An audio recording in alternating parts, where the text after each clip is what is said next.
Of the Craven County Board of Commissioners regular session, Monday, May 18th. Call it to order. Madam Clerk, would you do a roll call, please? Yes, sir. Commissioner Mitchell? Here. Commissioner Smith? Here. Commissioner Howard? Here. Commissioner Hunt? Here. Commissioner Mason? Here. Vice Chairman Jones? Here. Chairman Booker? Here. Ladies and gentlemen, if you would, please stand with me as we have a prayer from Attorney Grady, and then we'll do the Pledge of Allegiance.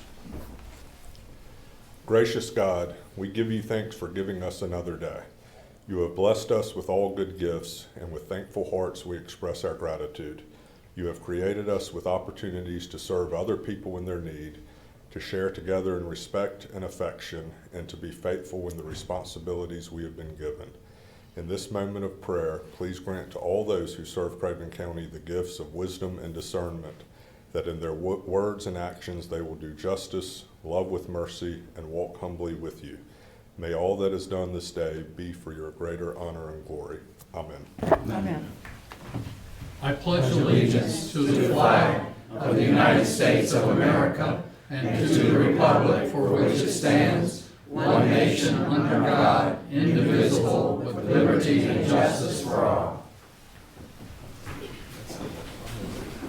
If you have not already done so, please silence your cell phones so as not to interrupt the proceedings.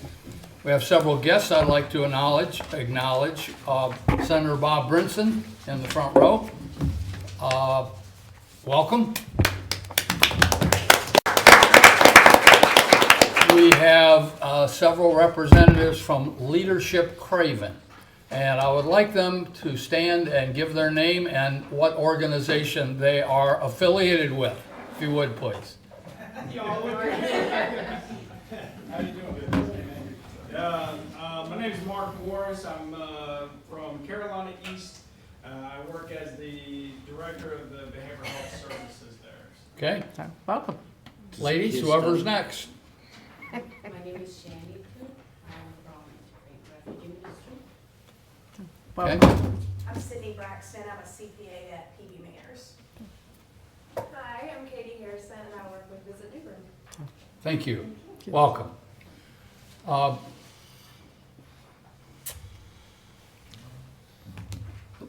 Commissioners, you have the agenda in front of you. Are there any changes or additions, deletions? No, I make a motion that we approve the agenda as written. Second. Motion and a second. Roll call, please. Commissioner Mitchell? Yes. Commissioner Smith? Here. Commissioner Howard? Yes. Commissioner Hunt? Here. Commissioner Mason? Yes. Commissioner Mason? Yes. Vice Chairman Jones? Yes. Chairman Booker? Yes. It's always sad when we lose an employee, particularly one who's been with us for quite some time. And I'd like to have a moment of silence for Sergeant Margie Kuntz, who passed away this past week. If we could all bow our heads, please.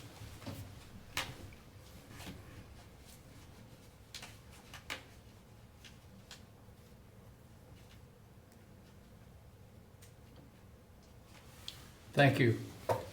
Sheriff Hughes, if you would come and say a few words, please. Thank you, Chairman, Commissioners. So, yes, this is it's a very tough time for our county, the Sheriff's Office. Sergeant Kuntz, or Nikki, as we would call her, is just a pillar of the community, has done so much for our justice system here as she oversaw our electronic monitoring program. She took her job very personal. She affected many lives of those that had an addiction. She took the time to work with them, to give them a pathway to healthy living. At times when she was off duty, make sure that they had rides to go to any type of counseling or treatment they needed. She helped get those that wanted to get out of the system onto the right path. I can't even begin to name the hundreds that have reached out to me about the lives she's touched where they were clearly going in the wrong direction. She gave them an opportunity and guidance and spiritual leadership, and they turned their lives around. We're going to miss her smiling face, walking through the hallways of the sheriff's office and the courthouse. Just does one of those things, you know, we're never promised tomorrow, but I can tell you this is a huge loss to this county and my office, and she's going to be deeply missed. So if you would, just please keep her family and our office in your prayers. Thank you. We'll do that. Thank you.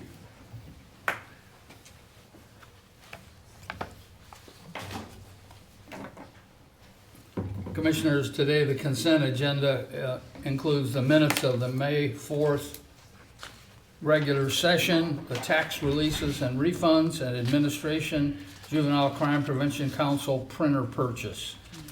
Do I have a motion to approve? Motion to approve.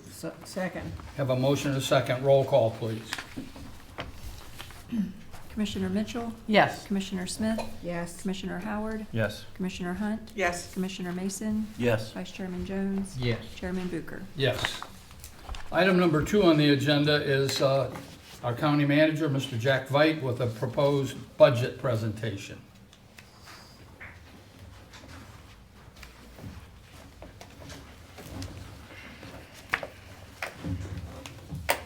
Thank you, Mr. Chairman, Commissioners. Good morning. Shane's going to be, and Craig are going to be passing out your budgets. Just wanted to say a couple words about Sergeant Kuntz. I think the sheriff touched on 2 things. One, I always enjoyed her smile and her kindness. She was a great person. She'll be truly missed. Just a great citizen of Craven County. Okay. Here we go. Mr. Chairman and members of the Board of Commissioners, it's my privilege to present the recommended Craven County budget for fiscal year 2027. This message summarizes major financial conditions, investments, and policy choices. The budget was developed through an extended multi-month process. This budget carefully aligns the priorities and directions set by the Board of Commissioners while ensuring services are provided at the highest quality to the citizens of Craven County. The annual budget is the county's chief policy document and reflects the Board of Commissioners' priorities. This year's recommended budget leverages sound conservative fiscal policy to advance the vision set by the Board of Commissioners. A few highlights in this year's recommendations include incorporating the new capital improvement plan to address growing capital needs, maintaining long-term financial stability with strong fund balance reserves, investing in Craven County schools and Craven Community College, providing innovation in county services, creating efficiencies in government, and finally, investing in employees to ensure market competitiveness while maximizing the efficient use of tax dollars.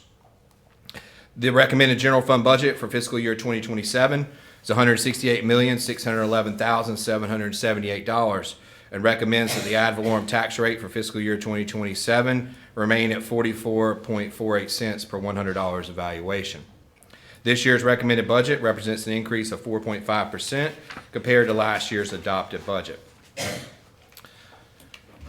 The county concluded fiscal year 2025 in a strong financial position with revenues surpassing expenditures by roughly $3.8 million in the general fund.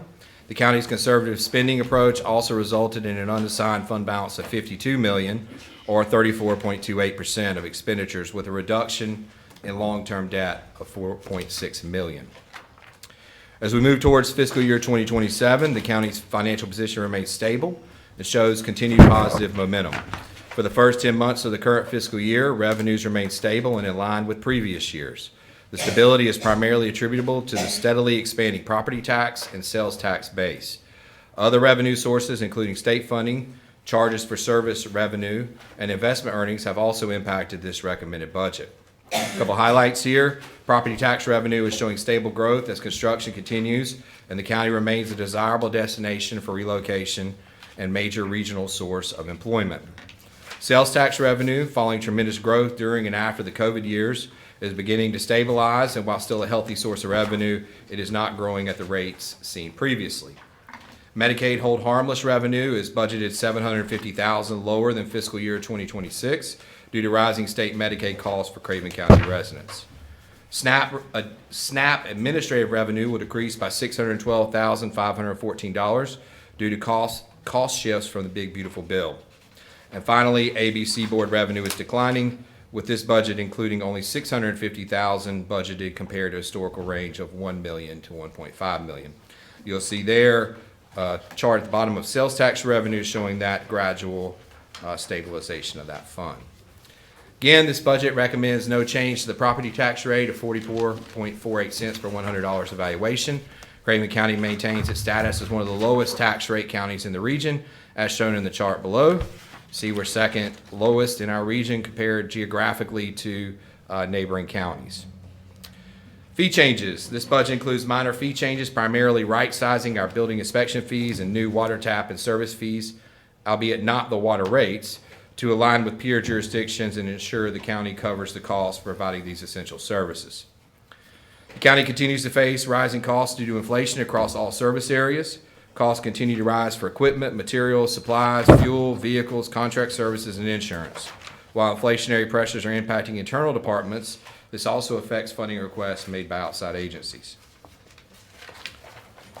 Okay, capital improvement plan. The Board of Commissioners gave staff direction to follow a new 5-year capital improvement plan, or CIP. The creation of this plan followed an extensive effort by staff from across the county to identify the highest need capital projects and develop a funding plan to address them. This budget incorporates the CIP, which provides flexibility in annual operating budgeting. Major capital projects beginning this fiscal year include Government Center East. The county will gain a more significant presence in the east as it looks to open a new building in Havelock. The building will house various state agencies such as the Department of Motor Vehicles, Probation and Parole, and the Magistrate, along with our Social Services Department and flex space for elections and other county uses. This project includes the acquisition costs and provides for the renovation for public use. The Sudan site acquisition and parking lot development. The county will begin the transformation of the current Sudan building into a much-needed parking facility, not only for the court system, but also our county facilities downtown. This project includes the acquisition costs and funds the construction. Martin Drive purchase and renovations. The county purchased a building on Martin Drive in New Bern, which will serve as an office and workspace for the facilities maintenance department. Again, the project includes the acquisition costs and funds the renovation. Cove City Library expansion and parking lot extension. The county will build an additional library and add 15 parking spaces with an additional road entry egress on Sunset Boulevard.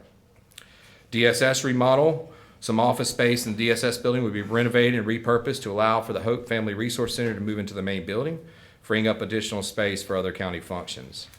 Animal shelter expansion phase 2. Final phase of this project will include the addition of a vestibule area to assist with building efficiency, customer experience, and provide various upgrades throughout the shelter. 308 New Street building remodel. Facilities Maintenance Department building will be remodeled to accommodate the public defender, as facilities maintenance will move to other county space at Martin Drive. And lastly, 300-ton chiller replacement at the Judicial Center has reached the end of its useful life and needs replacement. Several smaller projects will also be funded with the new CIP, including updates to the courthouse annex holding area, park restrooms, Croatan Convenience Center asphalt paving, playground resurfacing, and various other repairs and upgrades throughout most county facilities. Additionally, the proposed budget allocates $500,000 to the Capital Reserve Fund necessary to maintain the integrity of the CIP. Maintaining financial stability. The proposed budget includes a fund balance appropriation of $648,314.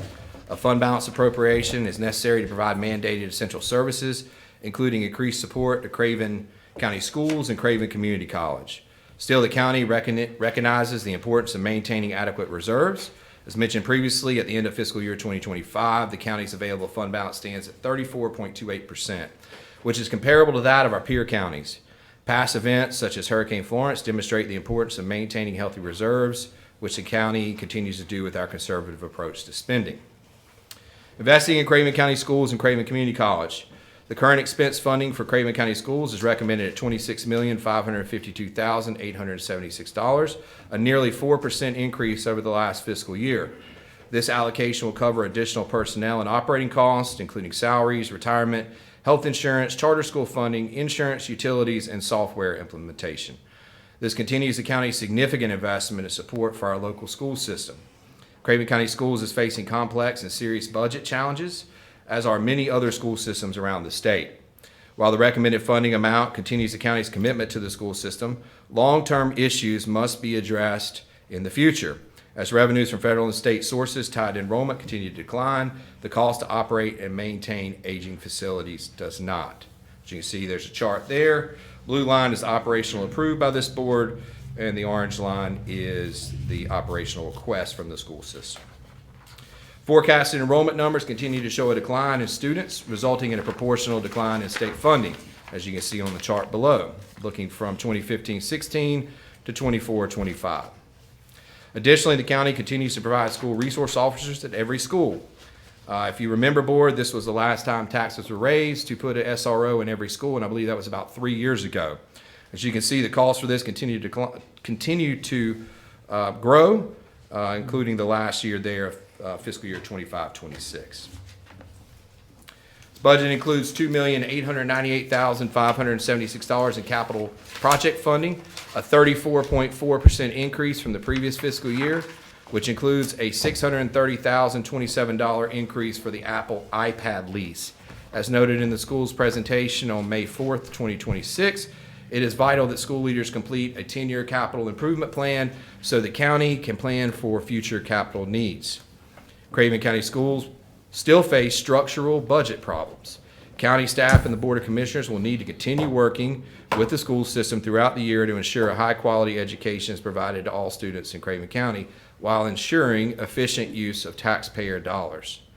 The proposed budget allocates $5,379,486 for Craven Community College's requested current expense, an increase of 5.9% over the current year. This allocation will cover additional personnel and operating costs, including salaries, benefits, utilities, and insurance. The increase will also cover a portion of the overhead costs of the Corporate Training Center and Public Safety Training Center. The college's capital outlay was budgeted at the same level as last year at $550,000. This year's projects include AC replacements, concrete sidewalk repairs, parking lot and road maintenance, roofing repairs, and heating pipe replacement. Providing innovation in county services. The proposed budget invests in innovative services, including continuing the county's investment in the new Havelock 340B pharmacy, which ensures low-cost medications are available to Craven County health patients in the eastern part of the county. Staff will monitor this program as it takes off and promote it to our patients. Continuing to offer permitium at the Register of Deeds, allowing easy online access to vital records. Outfitting all Sheriff's Office patrol deputies with body cameras, ensuring we meet best practices and protect our deputies. Completing the water meter changeout project, allowing for remote readings of water meters throughout the county, and continuing to provide cutting-edge customer service tools and artificial intelligence through polymorphic and other programs. Creating efficiencies in government. The proposed budget seeks to streamline operations and provide efficiencies in county government throughout the following initiatives. Establish a standalone budget grants and strategic management department. As the complexity and size of the budget continues to grow, a dedicated team reporting to the county manager is necessary to ensure we strategically manage resources and align board direction with sound policy and funding allocations. The department will reallocate existing resources by reclassifying the assistant to the county manager position to the budget director and 2 finance positions as senior analyst and analyst. The 3-person team will report directly to the county manager and will be responsible for the operating budget, capital improvement plan, performance measures, measurement and management, research and policy development, communications, and special projects. Transitioning the Metropolitan Planning Organization, MPO, from the City of New Bern to Craven County as the fiscal agent. Moving this organization in-house will enable efficient transportation planning, grant writing, and advocacy throughout Craven County, including its municipalities. This change is essentially budget neutral, as each member will continue paying membership fees to the organization. Contracting with third-party medical billing provider to reduce personnel costs in the health department. At the request of the City of Havelock, assuming building inspections within city limits with no new positions, improving county revenue and consolidating services. And then unfunding 5 full-time positions and 1 part-time position due to efficiency gains from software, contracting, and other reasons. Building code inspector part-time, county technician full-time, patient relations representative full-time, practical nurse 2 full-time, county clerk full-time, and public health nurse 3 full-time. Investing in Team Craven. Budget keeps position growth to an absolute minimum with only 5 new full-time positions, 2 of which were previous positions now unfrozen, 1 of which was previously filled by a contract employee, and another which is budget neutral.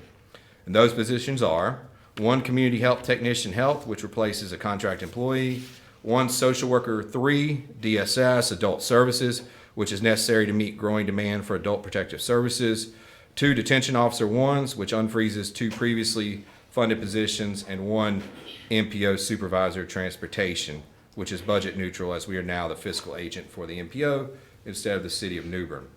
These modest staffing adjustments allow the county to meet mandated service requirements where limiting personnel growth. Employee benefit expenses for fiscal year 27 are projected to be $1,625,809 higher than the previous fiscal year. This is due to a 5% increase in health insurance premiums and higher contribution rates for the local government employee retirement system, ELGERS. Employee contributions will remain at 6%, while employer rates will rise by 0.75% for general employees and 1.02% for law enforcement personnel as determined by the state system. The board adopted changes recommended by the pay and classification study in 2025, and those changes are included in this year's budget. Craven County remains a top employer in our region, and we are competitive with peer counties and municipalities. The budget also recommends a 2% cost of living adjustment, COLA, for all employees based on the Consumer Price Index CPI data. Service demands continue to grow, yet the county has kept employee growth to a minimum as shown in the proposed budget. Below you'll see a position count over the last 5 years, including the proposed budget I'm presenting to you now. Looking ahead, economic growth. Craven County's economic development efforts continue to assist in growing the local economy. Recent major announcements included Chatsworth Products announced an expansion with an investment of $15 million and 150 jobs over 5 years. BSH Home Appliances Corporation announced a move of their Tennessee facility to Craven County with an investment of over $11 million and 239 new jobs over 5 years. Coastal Carolina Regional Airport announced a lease agreement to build out additional industrial aeronautical space. And Craven Glass Company, Inc. announced an expansion in the Craven Industrial Park with $5 million and 15 new jobs. The county has sold most of its remaining lots in the industrial park and is expanding the park to meet future demand. It is because of the county's business-friendly environment, low tax rate, and customer service orientation that we remain a top destination for business. Our economic prospects are strong, and this growth will lead to new jobs and new revenue for the county. Federal and state policy uncertainty. Budget was developed in a time of immense state and federal policy uncertainty and potential changes that could greatly affect the county's ability to operate effectively. Property tax is the largest single source of revenue for Craven County, providing over 41% of general fund revenues. We depend on ad valorem property taxes to fund essential and mandated services and maintain one of the lowest tax rates in the region. The General Assembly is considering placing a constitutional amendment on the ballot that would limit the county's ability to levy property taxes. This, in tandem with other proposals such as the elimination of portions of the sales tax, would be detrimental to our ability to operate. We must keep a close eye on these changes. The county will be facing increased costs handed down from the federal and state levels to provide mandated social service programs, notably SNAP and Medicaid. Service demands remain high with additional requirements on staff, yet funding to provide these services being significantly reduced. Various other bills have been proposed, including studying DSS consolidation at the state level, reducing sales tax on grocery store purchases, and privatizing liquor sales. We will need to watch how these develop and ensure counties have a meaningful voice in the process. Okay, wrapping it up. This budget balances fiscal responsibility by addressing the many needs across the county while maintaining the lowest tax rate possible for the citizens of Craven County. The word that best describes this year's budget is discipline. County faces increased cost, unfunded mandates, and stabilizing revenues following a period of rapid growth.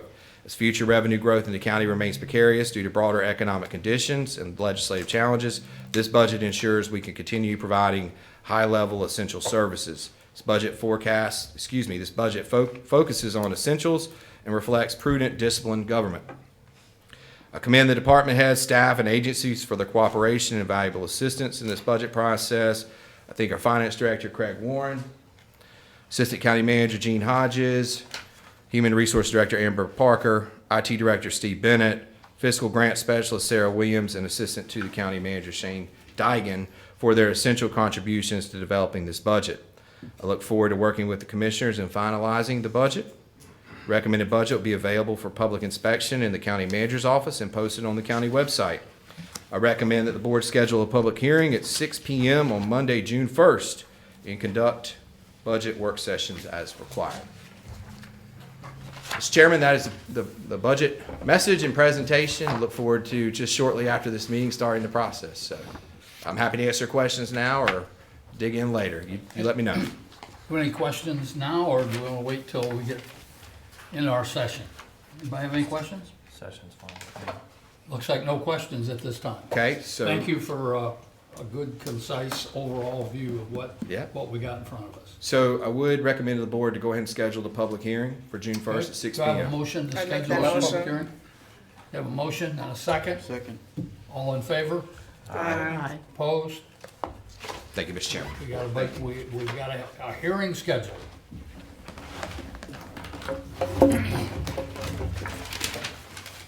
Item number 3, and by the way, before you come on up, Zach. I neglected to identify a guest who's with us today, Josh Whitford. Josh, put your hand up. Josh has been elected, or will be seated as the commissioner in this seat right here on December whatever date, December something. So, welcome, Josh, and we'll be looking forward to that date. Good morning, Board. Zach.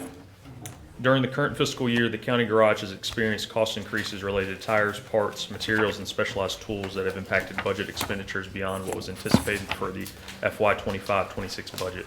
There have also been numerous unanticipated repairs this fiscal year related to transmission and engine replacements in the county's fleet. These price fluctuations and unexpected repairs have resulted in a shortage in the expenditure line, other supplies, for the current fiscal year. With 2 months left in the fiscal year, staff estimates an additional $70,000 will be necessary in order to process vehicle services and repairs without delay. Staff is requesting approval of the attached budget amendment in the amount of $140,000 to allow the garage to continue processing vehicle services and repairs without delay for the remainder of the fiscal year. This budget amendment also budgets the allocation to various departments, thus the amount appears doubled. Okay, do I have a motion to approve the amendment? Motion to approve. Second. Got a motion and a second. Roll call, please. Commissioner Mitchell, Yes. Commissioner Smith, Yes. Commissioner Howard, Yes. Commissioner Hunt, Yes. Commissioner Mason, Yes. Vice Chairman Jones. Yes. Chairman Bucher. Yes. Thank you, Board. Thank you, Zach. Item number 4, Mr. Scott Harrelson, Havelock lease extension. Good morning, Board. Good morning. 2 agenda items. First, the Havelock lease extension.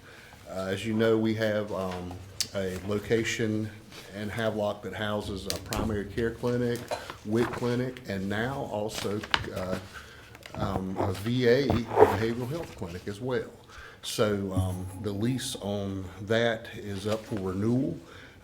Year 1 would be $4,315 a month, and a slight increase over a 5-year time span. And year 5 is $4,859 a month, so incremental increases each year. Okay, Board, we're being asked to approve this lease agreement. Do I have a motion to approve? So moved. Second. A motion and a second? Madam Discussion, Clerk, please call the... discussion, I'm sorry. could we have discussion, Sure, please? sure. I have a question. Yes, ma'am. In the lease agreement, I noticed that under security, it is marked not applicable. And I'm just curious, with us adding the pharmacy in there, do we need to relook at that? We do. I think that we will have to place, even if it's on the pharmacy itself and not the entire facility, it will probably be prudent to add some level of security there. So would the onus be on the renters or the, Probably be on us since it's Okay. our pharmacy. okay. Yes, ma'am. Anybody else? Do we have security on our other pharmacies in the county? We do have a security on the entire building here in New Bern. But since it's a lease facility down there in Havelock, we've never had it down there. Gotcha, thank you. Yes, ma'am. Okay, did I get a motion and a second? Yes, okay. Now, Madam Clerk, please call the roll. Commissioner Mitchell, Yes. Commissioner Smith, Yes. Commissioner Howard, Yes. Commissioner Hunt, Yes. Commissioner Mason, Yes. Vice Chairman Jones, Yes. Chairman Bucher. Yes, okay, item B. Yes, sir. The quality reporting system. We've been contracting with a company called Eye2Eye to provide reports for two reasons.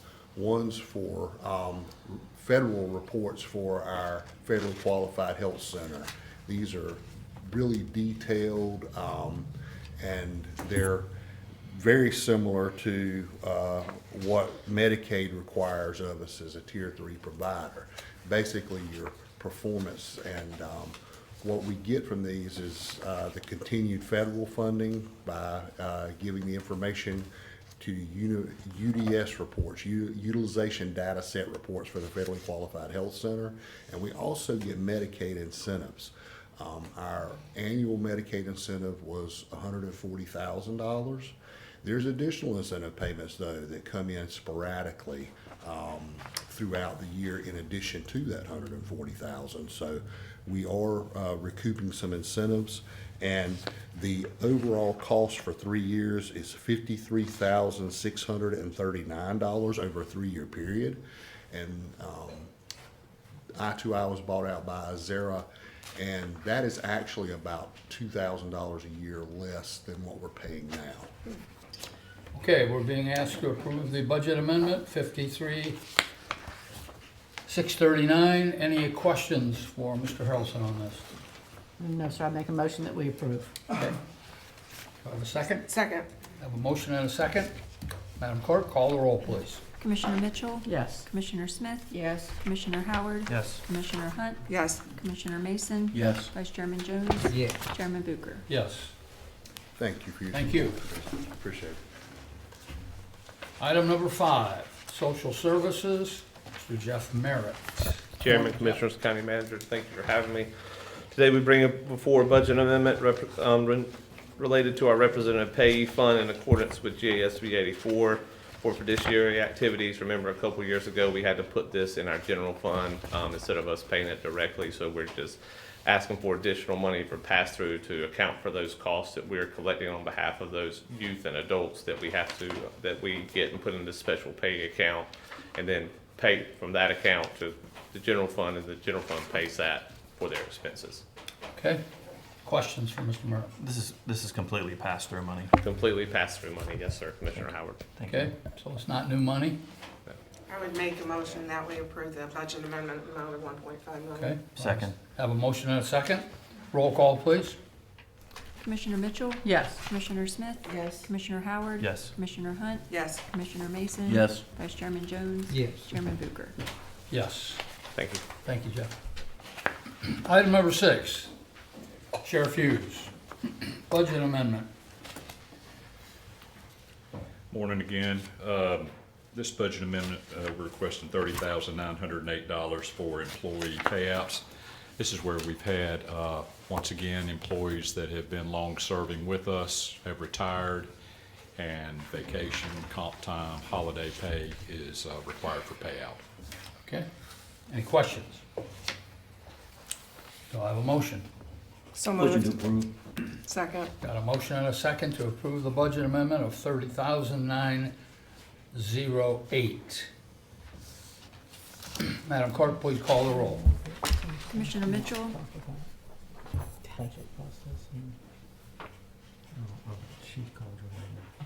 Yes, I'm sorry. Commissioner Smith, Yes. Commissioner Howard, Yes. Commissioner Hunt, Yes. Commissioner Mason, Yes. Vice Chairman Jones, Yes. Chairman Bucher. Yes. Just quick, can I have a question, Chairman? Okay. If that's okay. The $30,000, does that reflect multiple retirements or just a few? This one is Major Hardison, Okay, who was with us almost 30 years. okay, thank you. Yes.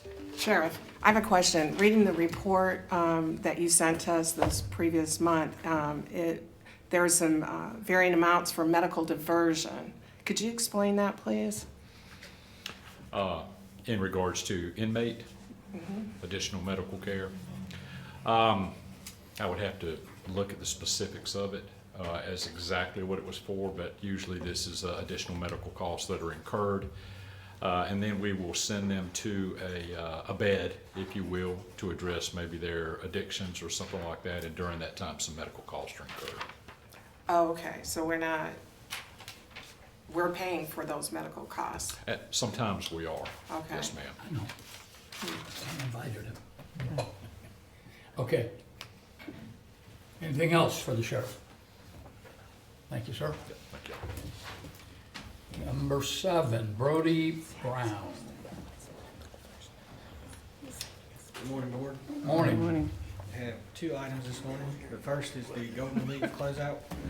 The Soil and Water Department would like to request a closeout of Project Fund 237. This grant was awarded by the Golden Leaf Foundation in the amount of $97,925 as a result of Hurricane Matthew to assist in stream debris removal and beaver management. The creeks cleaned were Swift Creek, Little Swift Creek, Bachelor Creek, Core Creek, and Flat Swamp.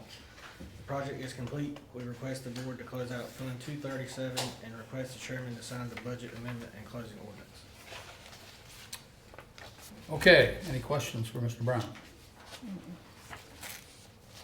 This is to approve the closeout of the stream debris removal project fund, 97,000. Did you make a motion? Yes. Second. Approved. And a second, okay? Please call the roll. Commissioner Mitchell? Yes. Commissioner Smith? Yes. Commissioner Howard? Yes. Commissioner Hunt? Yes. Commissioner Mason? Yes. Vice Chairman Jones? Yes. Chairman Bucher? Yes. Second item, Mr. Brown. Okay, the second item is the EWP closeout. The Soil and Water Department would like to request a closeout of Project Fund 245-2002. This grant was awarded by the United States Department of Agriculture and the North Carolina Department of Agriculture in the amount of $226,075 as a result of Hurricane Florence to assist in stream debris removal and to mitigate shoreline erosion. These funds were part of a larger grant for the same activities. There were 48 total mitigated shoreline sites along the Neuse River. The creeks cleaned were Swift Creek, Little Swift Creek, Bachelor Creek, Core Creek, Flat Swamp, Fisher Swamp, Beaver Dam Swamp, Kit Swamp, Upper Broad Creek, Mills Branch, and unnamed tributaries 1, 2, and 3 of Core Creek. This project is complete. We request the board to close out Fund 245-2002 and request the chairman sign the budget amendment and closing ordinance. Okay, Brody, is one of these projects as you're going over, just after you cross over the bridge, leaving New Bern on the left side, The marsh seal? Yes. That was a different, separate project. Okay. All right, any questions for him on this? Motion to approve? Second. Have a motion and a second, roll call, please. Commissioner Mitchell? Yes. Commissioner Smith? Yes. Commissioner Howard? Yes. Commissioner Hunt? Yes. Commissioner Mason? Yes. Vice Chairman Jones? Yes. Chairman Bucher? Yes. Thank you. Thank you, Brody. Mr. Strawn, item number Good 7, morning, good couple morning. more items. We're on a closeout roll. This closeout is HMGP closeout. The planning department requests to close out Project Fund 245 for the Hazard Mitigation Grant Program. This is associated with Hurricane Florence. The grant was awarded by the state and FEMA in the amount of $392,945. We bought out 4 homes with these funds. The addresses that we purchased was 1800 Frank Avenue, 405 Howell Road, 601 Howell Road, and 605 Howell Road. This project is complete. We request the board to close out Fund 245 and request the chairman sign the budget amendment and closing ordinance. Okay, any questions? Do I hear a motion? Make a motion for approval. Second. Have a motion and a second, a roll call, please. Commissioner Mitchell? Yes. Commissioner Smith? Yes. Commissioner Howard? Yes. Commissioner Hunt? Yes. Commissioner Mason? Yes. Vice Chairman Jones? Yes. Chairman Bucher? Yes, okay, next item. Next item is a budget amendment to acquire funds to demo a dilapidated structure. On May 4th, the county was granted authority by the court system to remove a dilapidated structure located in Carolina Pines. This judgment allows the county to remove the structure on or after June 7th, The planning department requests a budget amendment in the amount of $25,000 to move forward with the demo, asbestos and testing, and grading of the site. Okay. Any questions? I already have a question. Is that gonna be the total cost of this project? Yes, ma'am, that's the demo, asbestos testing and removal, if And- there is any. Okay, that's the Yes. total, wow. Yeah, we I'm got some pretty good surprised. pricing. I'm surprised. Had a bidding war going on between two contractors. What if you find asbestos? Is there additional costs associated with that? We estimate if there is any, it's gonna be about $2,000, and that's included in that $25,000. What year is the home? It was built in '71. Probably, So probably will not have asbestos. Yeah. Commissioner Howard, would you like to make a motion? So moved. Second. It's in his district, and I know he's Correct. Been working on it. been working on this for a long time. So we have a motion and a second. Roll call, please. Commissioner Mitchell? Yes. Commissioner Smith? Yes. Commissioner Howard? Yes. Commissioner Hunt? Yes. Commissioner Mason? Yes. Vice Chairman Jones? Yes. Chairman Bucher? Yes. Well, Okay. I'm sorry? Can I make a statement? Sure. Just for public consumption, it's a house that seemed, a very nice house that seemed to be abandoned like 14 years ago. Since then, due to hurricanes, the roof has fallen in. Neighbors have tried to keep it up. The main neighbor is getting ready to turn 90 years old, Colonel Faulkner, and he's not able to take care of it anymore. So we went through all the due process of contacting people and trying to get someone to, but in the end, it'll probably be a situation where we make money off of the property, I would think, because it's going to sell for more than $25,000, even the land itself. So it will be no cost to the county. Plus, we'll probably, I would predict, maybe possibly make some money, or at least break even. Yeah, I'd say in the range of $40,000 for the lot. Yeah. Did you have something else? No, I was Okay. just thinking 36,000 for the lot, but Okay. All right, Chad? so my third and final topic, as the manager spoke in regards to the county taking over the building inspection program for the city of Havelock. So on May the 7th, the planning department received a memorandum of understanding that formalizes the agreement between the city of Havelock and Craven County for the county to provide permitting and inspection services for all buildings within the city of Havelock's jurisdiction. This agreement allows the county to administer all aspects of the building code enforcement program, including permit issuance for construction, alteration, repairs, and demolition. The county will receive the permitting fees, we will perform the inspections, and we will issue final compliance certifications such as COs that are required for new construction. The city of Havelock will continue to perform their own zoning, stormwater, and land use regulations. This MOU ensures efficient coordination between the two entities and outlines responsibilities for both parties. Once this MOU is approved, it will begin on June 1st, just so that we can let all the citizens know that they'll need to either come to our office or we'll have the online portal up and going for the citizens of Havelock that's been used to visiting their office.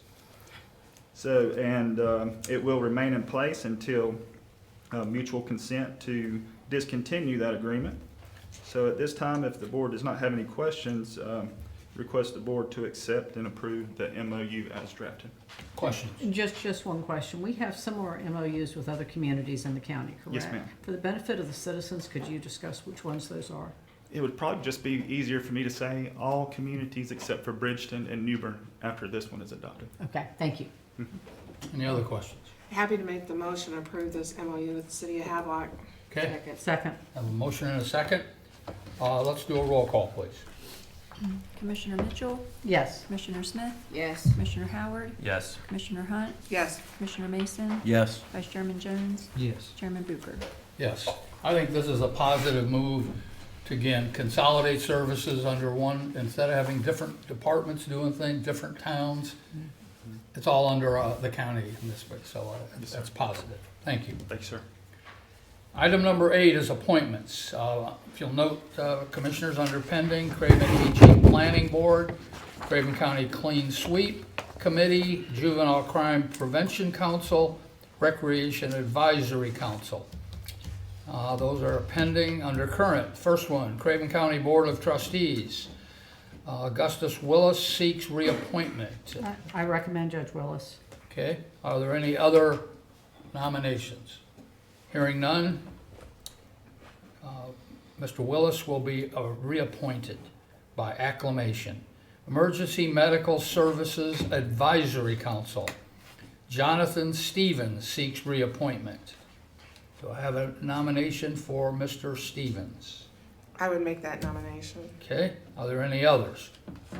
Hearing no other nominations, Mr. Stevens will be reappointed by acclamation. Candace Garris seeks reappointment to the 911 Emergency Medical Dispatch position. I would make that recommendation that she be reappointed. Okay, are there any other nominations? Hearing none, Ms. Garris will be appointed by acclamation. James Hendricks seeks reappointment, Township 5, Harlow Fire. I would make the nomination, recommend that he be reappointed, please. Are there any other nominations for that position? Hearing none, he will be appointed by acclamation. Firemen's Relief Board of Trustees, Township 6, Joseph Clower seeks reappointment. I'll recommend Jason. Okay, are there any other recommendations, any other nominations? Hearing none, Mr. Clower will be appointed by acclamation.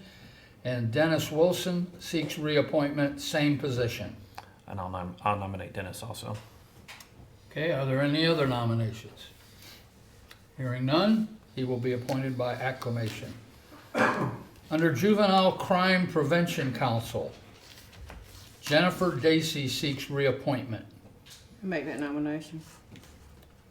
Are there any other nominations? Hearing none, Ms. Dacey will be appointed by acclamation. And lastly, Jean Canific seeks reappointment, Substance Abuse Professional. I make that nomination as well. Okay, are there any other nominations for that position? Hearing none, Ms. Canific will be appointed by acclamation. Under upcoming notice, we have an opening coming up for the County Recreation Advisory Council and the Juvenile Crime Prevention Council. All these appointments will be immediate. Item number 9, County Attorney's Report. Mr. Grady. Yes, sir, Mr. Chairman. Good morning to you and the commissioners. I have 2 items for your consideration this morning. Both involve county-owned real estate that we acquired through the tax foreclosure process. The first parcel is located at 1428 Lincoln Street. It's within the city of New Bern with a parcel ID number of 8013055. The initial bid amount was $4,250. We had no upset bids, so that became the last and final bid. The original taxes and cost of the foreclosure together were $2,558.19, and the tax value of the property is $8,500. The city of New Bern owns this property with us jointly, and they've already given their approval for this sale, and I would suggest that the commissioners do likewise. Okay, we're being asked to adopt a resolution approving conveyance after expiration of upset bid for parcel 8013055. Do I have a motion? Motion to approve. Second. Have a motion and a second. Any questions? Roll call, please. Mitchell, Yes. Commissioner Smith, Yes. Commissioner Howard, Yes. Commissioner Hunt, Yes. Commissioner Mason, Yes. Vice Chairman Jones, Chairman Bucher. Yes. Okay, second one. The second one is another approval after the expiration of the upset bid process. The property is located at 606 White Street, also within the city of New Bern, with a parcel ID number of 8006125. The original bid amount was $2,400, and we did receive competing bids during the upset bid process, with the last and highest bid being $3,000. The original taxes and cost of foreclosure together were $3,047.93, and the tax value of the property is $4,800.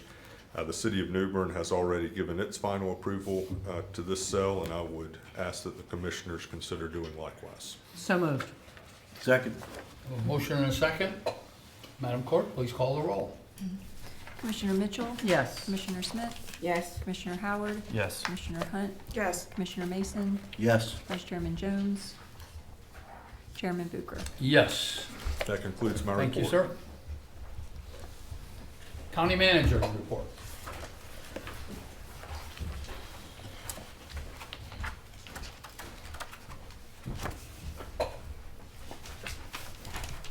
Mr. Chairman, I thought I already met my word count for the day, but I guess y'all invited me back up for some more. Really exciting morning here. Josie Zakreski is our new budget analyst. Today is her first day. Josie, if you stand up, just wave to the crowd. Josie is originally from Arkansas, a graduate of the University of Arkansas, and just recently finished her MPA at the University of North Carolina, Chapel Hill, like a week ago. So, yeah. We're excited Josie's here, and she'll get to see firsthand budget week, right? What a great week to start. So, last week I was able to attend the Kerswama meeting, which again is our regional landfill. They did adopt their budget, as I had spoke about before. There is a tipping fee increase both at the Tuscarora landfill and also at both the transfer stations in Carteret and Pamlico counties. They did, however, make a decision at that meeting to close the landfill on July 4th. That is something they've not done before, and Commissioner Jones and Stephen and I have talked about that. It does provide operational challenges to us. So if we remain open and the landfill is closed, we cannot pull any of our boxes as they fill. July 4th is on a Saturday this year, so generally July 4th or any other holiday like July 4th where we're open are not typically busy days, but because it falls on a weekend, we have no idea to judge. We just know at some point, if we remain open, we could run into a problem on that. So, you know, one theory is we could stay open, we could test it out, see how it works. The other is we could close the convenience centers that day. That's really the only two options out there. We could do a modified schedule maybe for half a day. The landfill made the decision because obviously their business on that day was relatively low, as they've seen in the past, and to give their employees the day off. Because generally, with it being a holiday, they do have attendance issues that with everybody wanting that day off. So just putting that before the board. You don't have to make a decision today. We can talk about it some other time, but we are getting pretty close, and we would like to notify if you do make a change as soon as possible on that. Okay. And in your agenda package, the third thing I have for you, 47 other counties and many cities across North Carolina have provided resolutions in reference to the modifications to the county property tax authority. In this instance, could be city tax authority too. Obviously, I have an agenda in your package. This is one that we modified to fit our needs. It is similar to the other ones that you've probably seen coming across from all the other counties. I think we've gotten quite a few. Happy to have discussion about that with you. I mean, bottom line is we just want a voice at the table, right? We understand the predicament that's out there related to revaluations and taxation. Again, we have one of the lowest practical tax rates in North Carolina. So I'm not sure the narrative is necessarily for us, but the changes will affect us no matter what. So happy to read into the record, happy to discuss it, happy to do whatever you like with it. I'd like you to read it, but first, are there any questions or comments? Or maybe afterward we may have some. So Sure. why don't you go ahead and read it, and then we will see if anybody has any questions. Sure. Resolution opposing modifications to county property tax authority. Whereas county governments are constitutionally and statutorily required to provide essential public services, including but not limited to public safety, emergency response, education, infrastructure, public health, and social services. Whereas property taxes constitute a primary, stable, and locally controlled source of revenue necessary to fund these essential county services and to meet both ongoing operational needs and long-term capital obligations. And whereas the authority to levy, assess, and adjust property taxes allows county governments to respond responsibly to changing economic conditions, population growth, service demands, emergencies, and state or federal mandates. And whereas counties follow transparent procedures prior to any tax changes by presenting annual budgets on a strict schedule and hosting open meetings for citizen input and questions. And whereas proposals to modify, limit, cap, freeze, or otherwise restrict county property tax authority, whether through constitutional amendment, statutory change, or administrative action, may reduce local flexibility, undermine fiscal stability, and shift costs to less stable revenue sources. Whereas such modifications may result in unintended consequences, including service reductions, delayed infrastructure investment, increased fees, and disproportionate impacts on residents. And whereas county governments are best positioned to balance fiscal responsibility with service delivery, accountability, and responsiveness to local needs through transparent budgeting and elected representation. Now therefore be it resolved that the County Board of Commissioners supports the current property tax authority in North Carolina, which enables counties to manage property tax rates within statutory limits.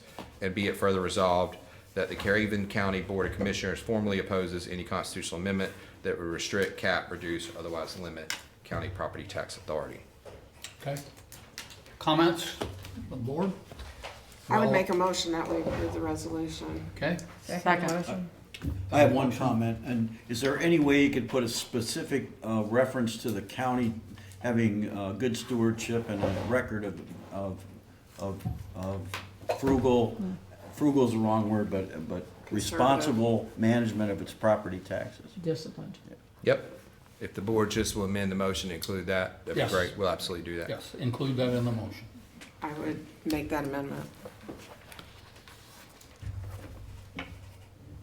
All in favor? Aye. Opposed? We all agree. That's all I have, sir. We will need a closed session. Mr. Grady will walk you into that when you get there. And we'll also need, at the end of that, when we come back in open session, about 30 minutes to turn the room around before budget work sessions. Thank you. Yes, sir. I had a question. Any question? Yes. I had a question about Yes, ma'am. your report that you sent us, or Shane sent us last week. Sure. There was an audit done for the Board of Elections, Mm-hmm. and that's the only statement, that there was an audit performed. Is it completed? Did we pass? I think this was a check-in. Obviously, the Board of Elections has been shifted under the State Department. So the new director's coming in and looking at what's going on there. I haven't got the feedback from how that went. I'm happy to share with you when I do. That'd be great. I believe it's something that he's doing in all 100 counties, so I don't believe this was any specific issue, just kind of checking to see how the policies, procedures, and all that things are going. So, but I'll be happy to share it with the board when it's ready. I had the same question. So. Okay. Got it? Okay, we have nothing else? Thank you. Right, thank you. I've asked Senator Bob Brinson to come and give us an update on the state of his world in the state Senate. Bob, welcome. Well, I appreciate that, Mr. Chair. What I really wanted to come and talk to you about is the budget. Since you're going into looking at your budget today, and the House and Senate have reached a agreement framework last week. And so I wanted to give you what I thought, how that would impact you, or at least give you the information. You can decide how it impacts you, but especially since the framework already includes pay raises in certain areas. So for teacher raises, the budget agreement provides an average of an 8% salary increase across the board. It increases the base salary for beginning teachers to $48,000. Now, of course, this is before any state supplement or any local supplement, but that's on the state schedule, that's the starting salary. All teachers also receive bonuses. If you're in years 0 through 15, the bonus will be $500. And then in support of veterans teachers 16 years and up, the bonus will be $1,000. Assistant principals who are paid on the teacher schedule, they'll receive an average of 6.3 salary increase. And then school principals and non-certified staff will also receive a 3% increase. The state employees across the board are going to receive a 3% increase. I had some questions come to me, so I'll state that what I have been told, that includes magistrates who haven't had a salary increase in about 17 years. I'm sorry, includes who? Magistrates. Magistrates, thank you. So 3% increase for them as well. There is a 2.5% bonus, COLA bonus for the retirees as well. And then all state employees will receive a one-time bonus based on salary Any state employee making less than $65,000 will receive a $1,750 bonus, and those making more than $65,000 will receive a $1,000 bonus. Essentially, this represents an average increase of 4.5% for state employees. As far as our law enforcement raises, we want to give raises to those hard-working law enforcement officers, and it includes a 20.3% raise including the step increases for SBI, ALE officers, and the SBI civilian personnel will receive an average of 27.5%. For the State Highway Patrol, it'll be a 17.7% raise, and State Highway Patrol civilian personnel, it'll be 11.5% increase. Correctional officers will receive on average a 15.4 salary increase with their step increases, and probation and parole officers will receive an average of 10.1% salary increase. And then salary increase will be 13% for the other LEOs across the state government, including the state capitol police. What is different also in this budget is there's a set aside for $40.1 million to provide local law enforcement officers across the state with a $1,750 bonus. All these bonuses and raises will apply to the 26-27 budget, and I'm expecting the budget conference report will start going through the committees about mid-June, and we'll have it passed before the beginning of the new fiscal year. As far as some of the things that the county manager brought up, I'll remind you that any lawmaker can file a bill. So it's a matter of taking a look at what those bills are and whether those bills move or not. But I am open to any feedback from any of you, including our constituents. And just to address kind of the property taxes and where, not that I see where that's going, but you'll probably see a constitutional amendment, but I think it'll be rather generic that give the General Assembly authority to pass statutes about property taxes rather than set any specific limits or any specific policy in that constitutional amendment. One of the things that I am advocating, the idea that I have heard, is actually to separate setting your tax rate from the budget rather than having that as the same vote.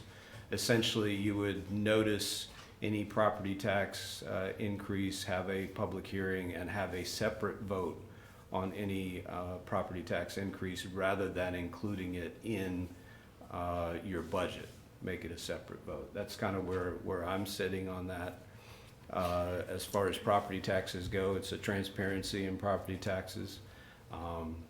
And as you have stated, as the county manager has stated, I think counties in my district and in the eastern and western districts aren't the ones that are having the problems. And so we certainly are then a voice of reason to those that actually live in the counties in between. But subject to your questions, Okay. Mr. Chair. Anyone have questions for the senator? I just have a comment that when this all started being discussed, a representative who is not representing our county, but is nearby, made a statement that counties are spending money like drunken sailors. I don't know who he was referring to, but when statements like that are made, and the public hears that, that goes a long way toward causing representatives and senators to say, hey, people are in an uproar. I think based on what the county manager presented a half hour ago, that ain't us. Understood. And so we haven't raised taxes. This is my 7th year, be my 8th year of working on a budget. Commissioner Mitchell as well. We've only raised taxes one time, and that was to put an SRO, a deputy, in every school. That's the only tax increase as far as our rates in 8 years. And Lord knows a lot of things have gone up in 8 years, but we haven't raised residential, excuse me, and commercial property taxes. So I take offense when somebody makes a statement like that we're spending money like drunken sailors. So, Commissioner Howard. I did have a question, and my fellow teachers would scorn me probably if I didn't ask it. There's a time frame from the 16th year of teaching to about the 24th year of teaching. A 10-year freeze in pay for anybody that's a veteran teacher. So for 10 years, you see no increase as a teacher. And that's a real kind of like issue for a lot of veteran teachers that, you know, once I hit that 16th, 17th year, I'm not going to see another pay raise for another, and I'm in that, by the way, by a few years now. I'm not going to see another pay raise, or step increase, I should say, for 8, 9, 10 years. So last time. So exactly, why would you, a lot of veteran teachers, of course, considered a mechanism to push us out. I mean, I'm not sure that that's the case, but that's what they, That's certainly not the intent. I recognize that we have veteran teachers, but the intent was to get our veteran teachers to the highest pay band as quickly as possible. And so they make more money earlier. That's the intent. The other thing that we have done in recent years is added advanced teaching roles, that they can take on additional responsibilities for additional funds to help out our younger teachers. And so between those two thoughts and philosophies, that's why it stops at that level. Okay. So. I just can't think of another profession where you go through a 10-year kind of freeze in pay like that, but that would just be my concern for the pass on to your fellow legislators. And I think, it's not a critique, you know, we've talked about this before, Bob. I appreciate what you're doing for our state, and for teachers overall, but that would be my concern. Thank you. Okay. Could I make one comment? And it relates to this. I understand the intent and it makes sense, but sometimes intent and impact are not the same thing. Just as food for thought. I agree, because oftentimes there are roles for those teachers that does not increase, give them any pay. Because there is a certain expectation that those teachers, that principals and the supervisors have of those teachers, that they must, certain performances that they have to do. So I think that there is a light. That's discouraging, because when you reach that pinnacle and doing your best work, and someone younger that haven't quite gotten the ropes, learned the ropes, seem to be, advancing in pay when you're staying there. I'm a former educator as well. Understood. So, and while I'm speaking, I also have concern about those of us who've retired, and we get that like as well. You get the one-time pay, and you have that same experience all year, just like other folks. Understood. So I wish that we could address that in some way. I'll take those concerns back. Yeah. Okay. And that's where we have all the medical expenses and all that kind of thing. On an unrelated note, is there a retiree COLA included in the budget? A bonus, A bonus. 2.5%. Any other questions or comments for the senator? Okay. All right, thank you. Bob, thank you so much for coming. Thank you. Thank you.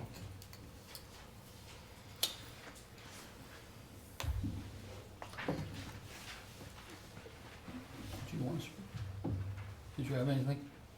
No. Okay. I'm talking to, right behind you is our tax administrator. Sorry.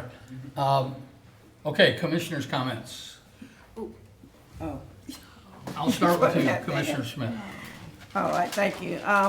The one thing I have in mind today is that hurricane season is fast approaching. I think it's maybe now.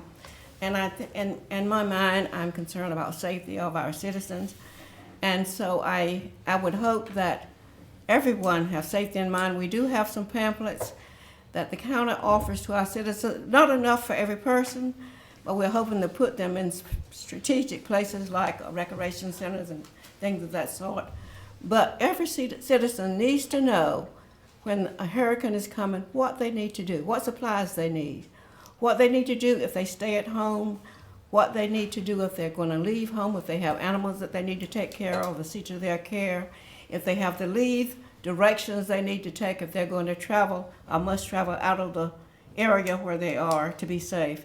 So it is important that you don't wait until the hurricane is approaching. You need to know what to do because it is common for us to have those hurricanes to hit our area. So I think that it would be advisable that all of us have an approach of what we need to do when we have a big storm coming. It's been almost 8 years and we can get complacent. Absolutely. Okay. Yeah. Commissioner Hunt. I'd like to express my sincere gratitude for the Havelock Chamber of Commerce. They probably put on their best salute to veterans this past week. Then it's been my favorite one. They had a guest speaker named Louis Bourgault, a 101-year-old World War II veteran who was sharp as a tack, spoke for 40 minutes, didn't look at notes not one time. He spoke about his life experience and his intense combat and battles, to include Bougainville, Guam, and Iwo Jima. When he was injured on Iwo Jima by a mortar from the Japanese, he was put on a medical evacuation ship. And as he was on the ship, he looked over and he witnessed the raising of the flag on Mount Iwo Jima. Oh, wow. I mean, just what an incredible experience. He shared so many different experiences. It was extremely moving. I hope he comes back here. And I will add, Louis is a member of the world's finest fighting force, the United States Marine Corps. And as such, at 101 years old, he is still serving his community. He lives in Jacksonville, but drives down to Wilmington, and he gives tour to school-aged children on board of the USS North Carolina. He drives himself at 101 years old, and he shares his life's experience so that these children grow up having a little bit of knowledge of what sacrifices were made by people that came before them. Just an incredible event. Havelock Chamber did a spectacular job on it. If you've never attended, highly recommend. I also want to invite everyone to attend the City of Havelock's Memorial Day service.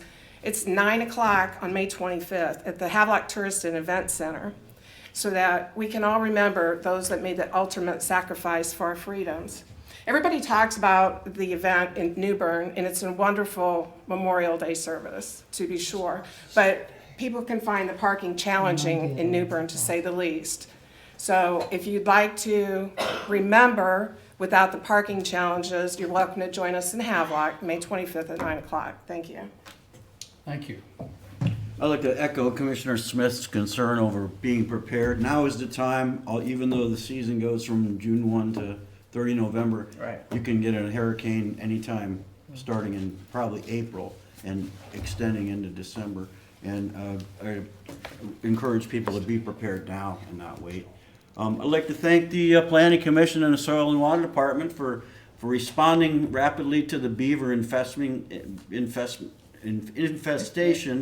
out around Broad Creek, and I think it's Broad Creek, Upper Broad Creek, and up and around Bridgeton. And even though the beavers are fighting their big battle and trying to return to the scene, they're out there fixing it. I shouldn't say this, but I love the Marine Corps, but the Marine Corps fights battles and the United States Army fights wars. Thank you very much. Okay, with that one, Commissioner Howard. I'll just say I do have a town hall with the sheriff tonight, 6:30 p.m. at the Township 6 Fire Department. Everyone's welcome to join us. We'll be obviously addressing some local concerns with the golf course. I'll give my constituents a budget update, and then the sheriff will give his quarterly update as well. We generally do one about every quarter, one of these town halls, so I think we're going in, and I think we've had a couple of extras here and there, so I think we're going into 13th or 14th town hall. And the sheriff's joined me probably for 8 or 9 of those at least. Thank you. Just quick and dirty, the military cemetery in Newbern is a national military cemetery, for people who are not aware of that, mostly full. Memorial Day ceremonies will be at 1100 on Monday. Okay. Go Navy. Monday at 1100. All right. I have nothing to add to those fine reports. I want to thank all the visitors who are here today for coming. I hope you found it profitable.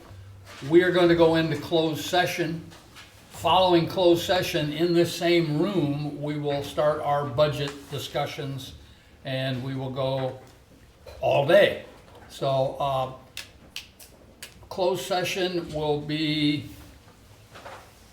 we are going to be discussing 143-318-11A3 to consult with our attorney to protect the attorney-client privilege. So that will be what we're going to be discussing.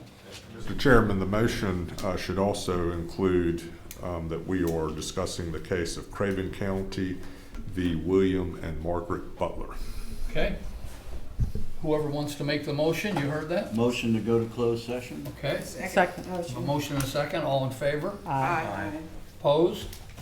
Motion passes. We're going into closed session, and again, we thank you all for coming.